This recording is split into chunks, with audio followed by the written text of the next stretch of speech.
नमस्कार मंडळी, साध्या सोप्या रेसिपीजमध्ये मी पूनम तुम्हाला आज दाखवते बीटरूटच्या पुऱ्या।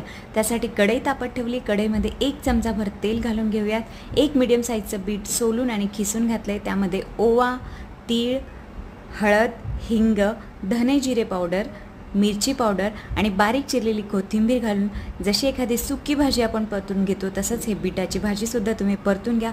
भाजी थंड करून घ्या। थंड झाल्यानंतर एका भांड्यात काढतोय आपण। त्यामध्ये गव्हाचं पीठ 1 कप, अर्धा कप ज्वारीचं पीठ, अर्धा कप बेसन पीठ, चवीपुरतं मीठ घालून सगळं छान हाताने मिक्स करून घ्या आणि नंतर हळूहळू पाणी घालून त्याचं घट्टसर पीठ मळून घ्या।